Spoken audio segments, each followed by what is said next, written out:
Hello everyone. Uh, let's start our topic with global warming. Global warming, especially, it is also one of the main reason for the environmental degradation.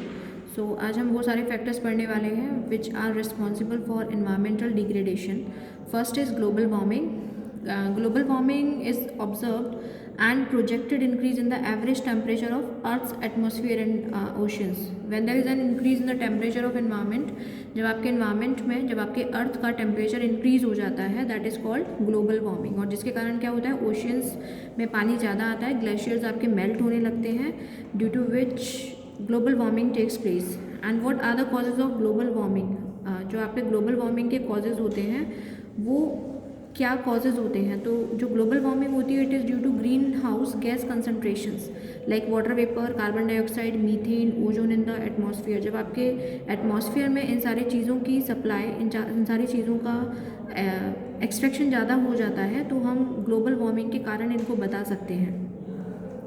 इसमें global warming के कुछ factors हैं like burning of coal and petroleum products.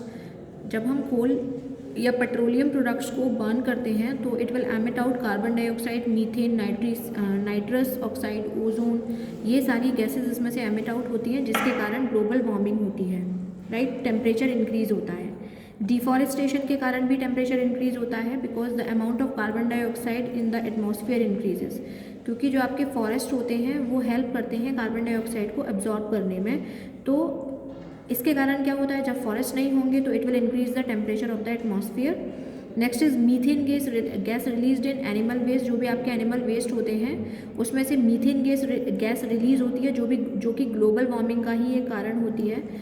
तो काफ़ी सारे ऐसे कारण हैं जो ग्लोबल वार्मिंग के कॉजेज़ होते हैं. तो इनके इफ़ेक्ट्स क्या होते हैं ग्लोबल वार्मिंग के. मैंने आपको बताया था कि टेम्परेचर जब इंक्रीज़ होता है, ग्लोबल वार्मिंग मेनली क्या होता है, when the temperature of earth atmosphere will increase. तो उससे क्या होगा, आइस मेल्ट होना शुरू हो जाती हैं. ठीक है, जो अर्थ पोल की जो आइस होती हैं वो स्पेशली मेल्ट होना शुरू हो जाती हैं. और जो सी लेवल होता है, फ्लडिंग होती, सी लेवल को इंक्रीज़ कर देती हैं और फ्लड्स को भी इंक्रीज़ कर देती हैं. राइट, इसके बाद नेक्स्ट इज़ इसका दूसरा इफेक्ट क्या होता है, hurricanes and other tropical storms are likely to be stronger. आपके हरिकेन्स एक तरीके का हम कह सकते हैं एक स्टॉर्म होता है, एक फ्लड होता है, इस टाइप का लाइक सुनामी होता है. ऐसे ही ये जो आपके स्टॉर्म्स होते हैं ये और ज़्यादा एक्टिव हो जाते हैं जब आपका एटमॉस्फेयर, जब आपके टेम्परेचर में इंक्रीमेंट आ जाता है.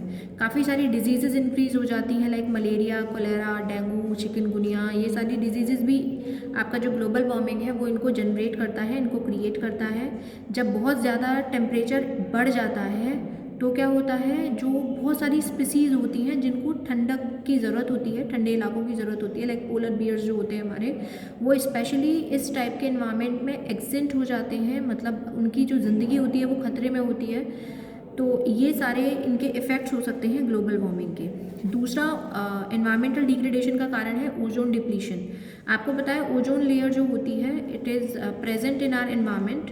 तो वो स्पेशली जो हमारे अल्ट्रा वायलेट रेज होती हैं वो हमारी अर्थ तक ना पहुँचे, उनसे हमको प्रोटेक्ट करती है.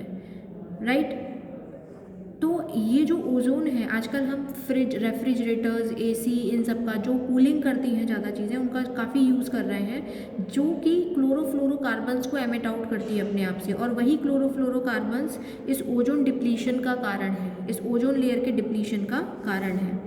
देखिए, CFC which is used as cooling substance in AC and refrigerators. आजकल हम AC हर घर में है, रेफ्रिजरेटर हर घर में है, तो इट एमिट आउट CFC.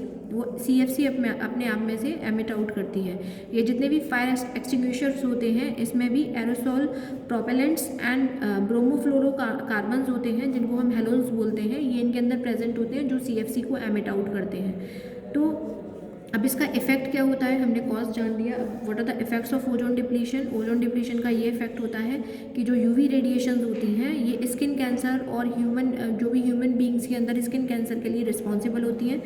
इसका डायरेक्ट एक कॉज है कि UV रेज आपके यहाँ आती हैं जिसके कारण हम लोगों को काफ़ी सारी परेशानियों का सामना करना पड़ता है like skin cancer in human beings.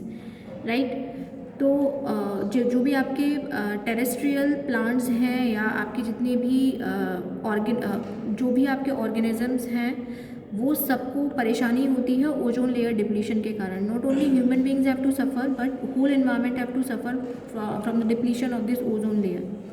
इसके लिए एक मॉन्ट्रियल प्रोटोकॉल एस्टेब्लिश किया गया, जो एस्टेब्लिश किया था, जो डिज़ाइन किया था यूनाइटेड नेशन ने, जिससे कि हम आपकी जो ओजोन लेयर है उसको प्रोटेक्ट कर सकें। जो भी CFC उसमें से निकलती है उसमें से एमिट आउट होती है। तो आपकी इंडिया ने भी, इंडिया एक उसका साइनिंग मेंबर था, उसने उसको साइन कर कर ये बोला था कि एक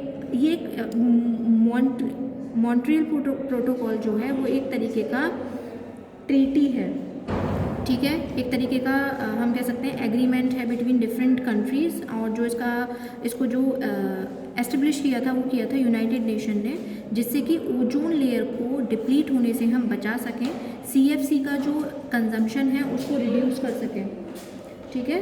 तो इससे क्या हुआ कि जो मीन्स जब हम जो आपकी कंट्री है उसने 2013 में इसका प्रोडक्शन, मतलब उनका ये मेन मोटिव था कि 2013 तक हम CFC के कंजम्पशन पर रोक लगाएं। ये था मॉन्ट्रियल प्रोटोकॉल, राइट।